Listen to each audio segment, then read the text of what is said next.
somewhere on the cold, wind-scoured plains of the Mongolian steppe. In the year 1162, a boy was born, clutching a blood clot in his fist. His mother named him Temujin, of iron. No one watching that birth could have imagined that this child would grow up to found the largest contiguous land empire the world has ever seen. Not Rome, not the British Empire at its height, an empire stretching from the Pacific coast of China to the gates of Vienna, built not by a wealthy kingdom, but by a boy who once had nothing at all. To understand how the Mongol Empire was born, you first have to understand the world it was born into, a world with no empire at all. In the 12th century, Mongolia was not a nation. It was a shattered patchwork of nomadic tribes: Mongols, Tatars, Merkits, Naimans, Khanates, constantly raiding each other for horses, women, and grazing land. Loyalty rarely extended beyond one's own clan. Alliances were made and broken within a season. It was a land where survival depended entirely on strength, and strength depended entirely on family. Temujin's family, for a while, had strength. His father, Yesugei, was a minor chieftain of the Borte clan, a man who had won his wife, Hulagu, by kidnapping her from a rival tribe, itself a common and brutal practice of the era. Yesugei arranged a betrothal for young Temujin at the age of 9, promising him to a girl named Borte from the Ogedei tribe, and leaving his son with her family as custom demanded, to grow up under his future in-law's roof. It was on the journey home, without his son, that Yesugei accepted food and drink from a group of Tatars, old enemies of his family. They recognized him, and in an act of quiet vengeance, they poisoned him. Yesugei made it home before he died, and with his death, everything Temujin's family had built collapsed instantly. Without a strong chieftain to lead them, the clan abandoned Hulagu and her children on the open steppe, a de facto death sentence in a land where survival required protection, allies, and herds. Temujin was only 8 or 9 years old. His family had gone, almost overnight, from minor nobility to outcasts, scavenging for food, eating roots and marmots to survive. This is the part of the story most documentaries skip past quickly, but it is the part that explains everything that came after. Temujin did not grow up entitled. He grew up starving, hunted, and betrayed by his own extended family, and it hardened something in him that would define the rest of his life: an obsession with loyalty and a ruthless intolerance for those who broke it. In one of the darkest stories from his youth, Temujin killed his own older half-brother, Begter, in a dispute over hunted food, a killing his mother condemned bitterly, but one that revealed, even then, the young man's willingness to remove any obstacle, even family, standing between him and survival. Temujin's rise from this rock-bottom point was not fast, and it was not clean. He was captured at one point by a rival clan and held in a wooden kang, a portable stock locked around his neck, but escaped, hiding in a river with only his face above water, before a sympathetic stranger helped free him. Slowly, painstakingly, he began rebuilding what his family had lost. He returned to claim his betrothed, Borte, cementing an alliance with her tribe, the Ogedei. He sought out Togrul, Khan of the powerful Khanate tribe, who had once sworn brotherhood with Temujin's late father, and by invoking that old bond, gained a powerful protector. Soon after, tragedy struck again. Borte was kidnapped by Merkit raiders in what may have been retaliation for Yesugei's own kidnapping of Hulagu a generation earlier, a cycle of steppe vengeance stretching across decades. Temujin, with the military backing of Togrul and his sworn friend Jamukha, launched a raid that rescued her. It was a small victory in the grand scope of history, but a defining one for Temujin, proof that alliances, patience, and calculated violence could reverse even the worst fortune. From here, Temujin began doing something almost no steppe leader had done before, building loyalty that crossed tribal bloodlines entirely. Traditionally, Mongol warbands were built on family and clan ties. You fought for your blood relatives, full stop. Temujin broke this. He began promoting men based on skill and loyalty to him personally, not birthright. A former enemy archer, who had nearly killed him in battle and openly admitted it, was not executed, but recruited and became one of his most trusted generals. This meritocratic approach was radical for its time, and it is arguably the single biggest reason the Mongol military machine would later function so effectively. Talent, not bloodline, determined command. Between roughly 1180 and 1206, Temujin fought a long, grinding series of campaigns against nearly every major power on the steppe. The Tatars, who had killed his father, the Merkits, who had taken his wife, the Naimans, and eventually, even his own former blood brother, Jamukha, with whom he had once sworn eternal loyalty as Anda, a bond considered stronger than family. Their friendship fractured into rivalry, and rivalry into war, ending only when Jamukha's own followers betrayed him to Temujin. According to the secret history of the Mongols, the closest thing we have to a primary account of these years, written in oral tradition style sometime after Temujin's death, Temujin offered his old friend one final chance at reconciliation. Jamukha refused, asking instead for a bloodless execution, a final request Temujin honored. By 1206, the steppe had a single ruler for the first time in its history. At a great assembly called a Kurultai, the surviving tribal leaders proclaimed Temujin as Genghis Khan, a title most reliably translated as something like universal ruler or fierce ruler. The fractured, warring tribes of Mongolia were, for the first time, one nation. And Genghis Khan immediately set about making sure it would never fracture again. He reorganized Mongol society entirely along military lines, breaking up old tribal groupings and reshuffling the population into units of tens, hundreds, thousands, and 10,000s. A structure that ensured loyalty flowed upward to him, not sideways to old clan chiefs. He created an elite personal guard, the Keshig, recruited partly from the sons of conquered nobles, who served simultaneously as hostages, guaranteeing their father's loyalty, and as an academy training the empire's future commanders. And he issued a code of law known as the Yasa, an oral legal code demanding absolute loyalty, harsh punishment for betrayal or theft, but also, strikingly for the era, guaranteeing religious tolerance across the empire and protection for merchants and diplomats. That last detail matters enormously, and it's one many retellings underplay. Genghis Khan did not care what god his subjects worshipped. He cared whether they submitted, paid tribute, and stayed loyal. This pragmatic tolerance would later allow the Mongols to rule over Muslims, Buddhists, Christians, and Confucians alike, without the empire tearing itself apart over religion, something almost no other conqueror of the era managed. With Mongolia unified, the conquests began, and they began almost immediately, with a speed that stunned every neighboring civilization. In 1209, Genghis Khan turned south against the Western Xia kingdom, forcing its submission. From there, he moved against the Jin dynasty of northern China, a far larger and wealthier power, grinding through a brutal, years-long campaign that eventually broke Jin resistance and captured their capital.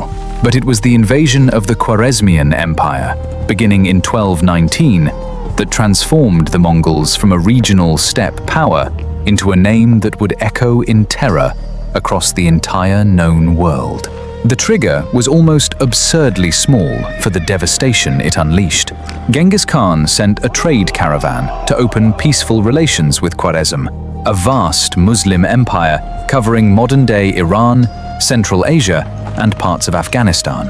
The governor of the border city of Otrar, suspicious of the caravan, had the merchants executed and their goods seized. When Genghis Khan sent envoys demanding justice, The Khwarezmian Shah had them killed too, and one reportedly sent back with his beard burned off as an insult. It was, quite simply, one of the worst diplomatic miscalculations in history. Genghis Khan responded with total war. Mongol armies, using siege engines and techniques absorbed from their Chinese campaigns, tore through Khwarezmian cities with a speed and brutality that shattered the empire within 2 years. Bukhara fell, Samarkand fell, Urgench fell after Genghis Khan's own son, Jochi, and grandson generals reportedly diverted a river to flood the city. The Khwarezmian Shah fled and died alone on an island in the Caspian Sea, and his son, Jalal al-Din, waged a doomed resistance campaign for years afterward, defeated decisively at the Battle of the Indus in 1221, with Genghis Khan himself reportedly watching Jalal al-Din's desperate escape, swimming a horse across the river with something like respect. Modern historians estimate that the Khwarezmian campaign alone may have killed millions, through both direct slaughter and the deliberate destruction of the region's irrigation systems. Canals that had sustained agriculture for centuries wrecked in a matter of months. This is the darkest side of the Mongol conquests, and no honest telling of this story can skip past it. Cities that resisted were frequently subjected to total massacre, an explicit strategy designed to terrify the next city into surrendering without a fight. It worked horrifyingly well. Word of Mongol brutality began traveling faster than the Mongol armies themselves, and many cities chose surrender specifically to avoid the fate of Bukhara or Urgench. Genghis Khan died in August 1227 during a campaign against a second rebellion by the Western Xia. The precise cause of his death remains genuinely disputed by historians. Theories range from a fall from his horse to illness to wounds sustained in battle, and, following his own wishes, he was buried in an unmarked, secret location, with Mongol tradition holding that his burial party killed anyone who witnessed the procession, then had a river diverted, or 1,000 horses trample the ground to erase any trace. To this day, no one has definitively located Genghis Khan's grave, but the empire he built did not die with him. It kept expanding, for decades, under a succession of his descendants. His third son, Ogedei, was elected Great Khan in 1229 and continued the conquests his father had begun, finally crushing the Jin dynasty in northern China in 1234 and launching a westward invasion that would go further than Genghis Khan himself had ever gone.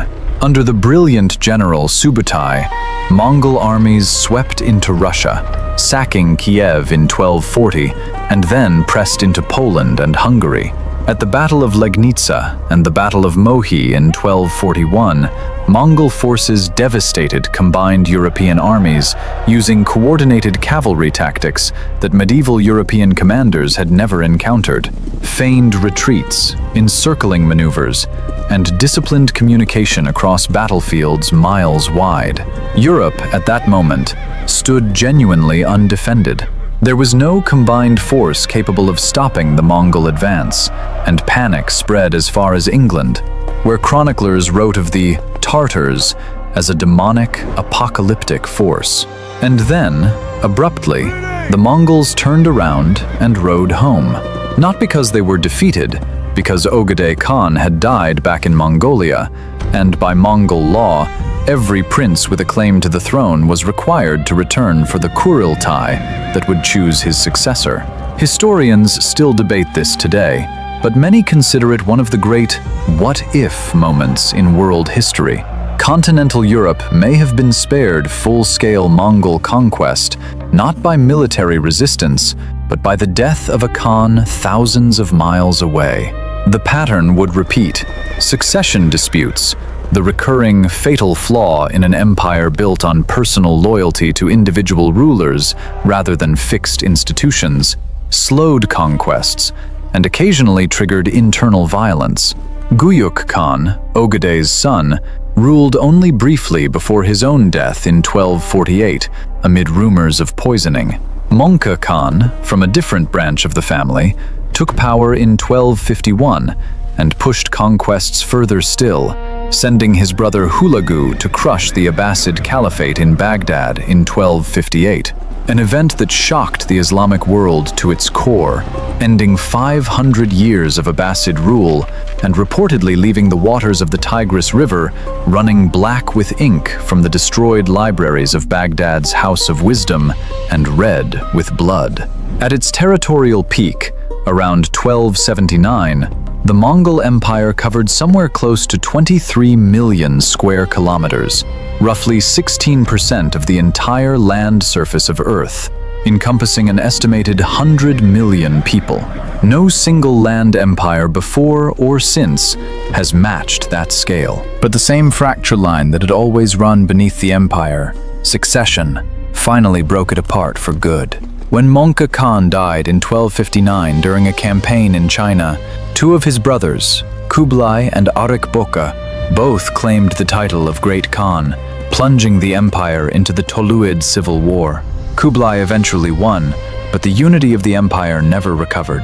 By 1260, and formally by the following decades, the Mongol Empire had split into four increasingly independent khanates: the Yuan dynasty under Kublai Khan, ruling China and Mongolia; the Il Khanate, ruling Persia and the Middle East; the Chagatai Khanate, ruling Central Asia; and the Golden Horde, ruling Russia and the Eastern European steppe. They still shared a common ancestry, and for a time nominally recognized the Yuan emperor's seniority, but each khanate now pursued its own interests, its own wars, and increasingly, its own culture. Several eventually converting to Islam, drifting further from their Mongol steppe roots with each generation. Paradoxically, this fractured empire also produced one of history's great periods of global connection, remembered today as the Pax Mongolica, the Mongol Peace. With the trade routes of Eurasia now unified under related, if rival, Mongol rulers, the Silk Road flourished as never before. Merchants, missionaries, and diplomats could travel from Venice to Beijing under relative safety, most famously Marco Polo, whose account of his journey to Kublai Khan's court introduced medieval Europe to the wealth and sophistication of the Mongol-ruled East.